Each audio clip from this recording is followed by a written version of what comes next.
안녕하세요.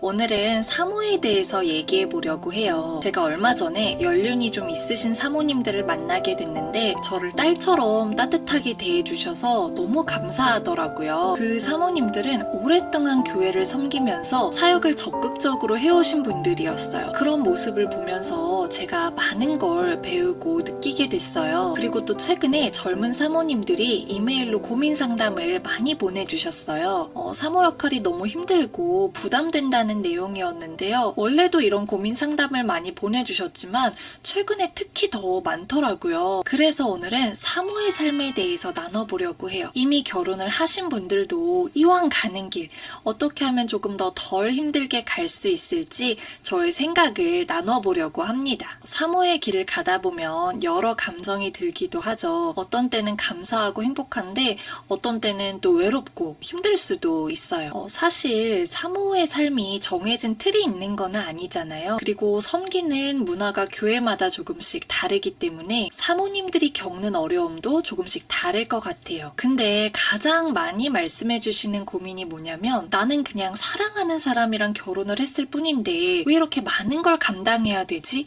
이런 마음이 들 때가 있다는 거죠. 그쵸? 나는 의도하지도 않았는데 남편이 목회자라는 이유만으로 많은 어려움과 제약이 있을 수 있는 거잖아요. 근데 이 결혼이라는 게 그렇잖아요. 목회자뿐 아니라 누구랑 결혼을 하든 간에 배우자의 삶을 함께 감당해야 하는 부분이 있죠. 만약에 장기 출장을 많이 하는 직업군이랑 결혼을 하게 되면 우리가 그로 인한 어려움을 예상을 하고 각오를 하고 결혼을 하잖아요. 마찬가지라고 생각해요. 나는 목사랑 결혼을 하는 거다. 이렇게 인식을 하는 게 좋지. 이거를 못 받아들이면 오히려 더 힘들어집니다. 그래서 아직 결혼을 하지 않으신 분들은 나는 그냥 좋아하는 사람이랑 결혼하는 게 아니라 목회자랑 결혼을 하는 거다. 이렇게 인식을 하시고 미리 준비를 하시고 결혼을 하시면 좋겠어요.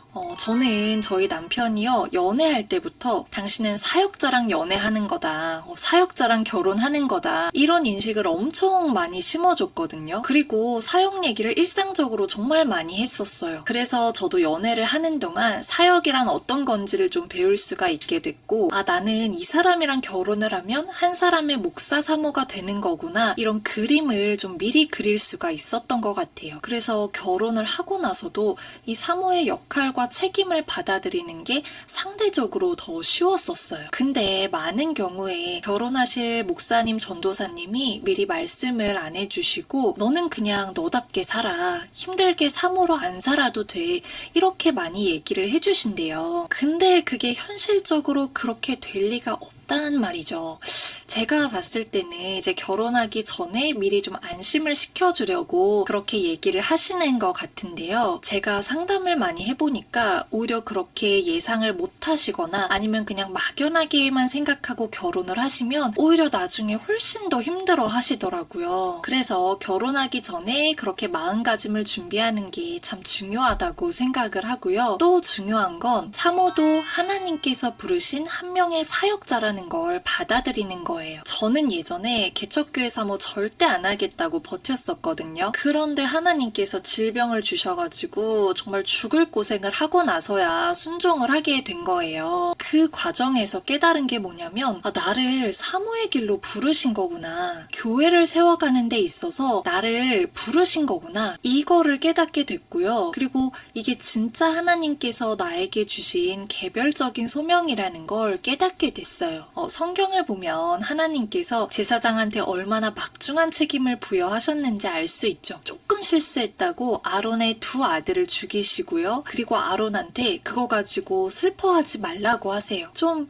너무하신 것 같죠. 그리고 제사장들은 회막에 들어가기 전에 포도주를 먹지 말라고 하세요. 그때 당시 포도주는 물이나 다름이 없었는데 좀 하나님께서 빡빡하신 것 같기도 해요. 물론 구약의 율법이 지금도 똑같이 적용되는 거는 아니지만 그만큼 목회자의 역할과 책임을 중요하게 여기셨다는 걸 알 수 있어요. 그리고 오늘날 그 옆에서 함께하는 사모에게도 그 책임이 필요하더라고요. 물론 이게 사모님들이 사모님들이 받아들이시기 참 힘든 부분이 있는 것 같아요. 제가 얼마 전에 한 교회를 방문을 했는데 30년 전에 지하에서 개척을 하셔서 부흥을 하신 교회였어요. 근데 보니까 사모님 역할이 정말 크셨겠더라고요. 그냥 단순히 남편의 목회를 돕는다 정도가 아니라 같이 하셨다고 할 수 있을 만큼 사역을 아주 적극적으로 이끄시더라고요. 그리고 목사님께서도 그걸 또 많이 지지해 주시는 것 같았어요. 그러다 보니까 그 교회 성도님들이 그 사모님을 너무 사랑해 주시고 또 인정해 주시고 존경해 주시는 거예요. 그게 너무 인상적이었어요. 정말 사모는 사역자다. 그리고 그 노고에 대해서 또 성도님들이 사랑으로 돌려주시는구나. 젊은 사모님들이 많이 힘들어 하시는 게 뭐냐면 이제는 청년 때처럼 교회에서 이해받을 수 없다는 거죠. 우리는요, 이제 이해를 받기보다 이해를 해줘야 하는 자리로 하나님께서 부르셨어요. 더 많이 사랑해줘야 하는 사람이 됐어요. 저도 그거를 받아들이고 그런 모습이 되기까지 내적인 어려움들이 많이 있었는데 오히려 그런 모습이 되고 나니까 성도님들께서 저를 많이 사랑해주시고 존중해주시더라고요. 그래서 제가 참 감사하고 행복한 것 같아요.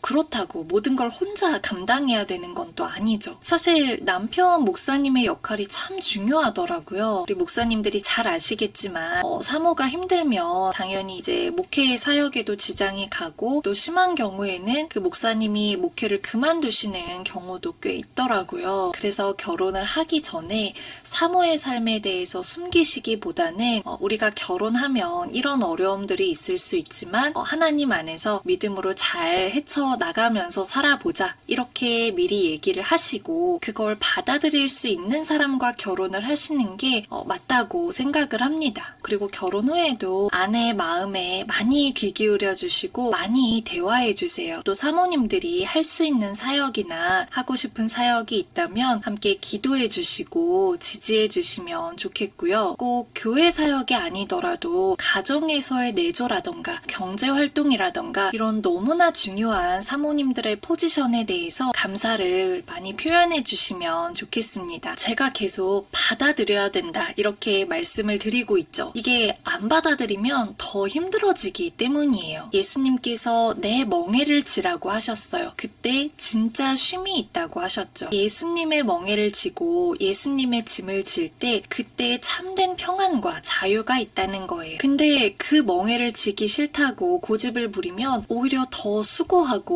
무겁다는 거죠. 저도 지난 7년간 사모로서의 삶을 돌아보면 제가 고집을 부릴 때는 오히려 더 힘들었었고, 제가 원하는 걸 내려놓고 정말 기쁘게 순종하고 묵묵하게 순종할 때는 처음에 잠깐은 좀 더 힘든 것 같은데 오히려 나중에 몇 배의 기쁨과 행복이 있더라고요. 그래서 정말 순종하고 강인한 책임감을 가지고 이 사명을 해내는 게 오히려 우리한테 좋다, 하나님께서 기억해 주실 거예요. 우리 사모님들의 헌신과 노고를 영원히 기억해 주실 것이고 또 천국에서 칭찬과 상급으로 주실 줄 믿습니다. 우리가 그걸 향해서 달려가면 좋겠어요. 모든 사모님들께 감사와 기쁨이 넘치기를 바라고 저도 함께 기도하면서 이 길을 가도록 하겠습니다. 하나님께서 우리를 기억해 주실 것입니다.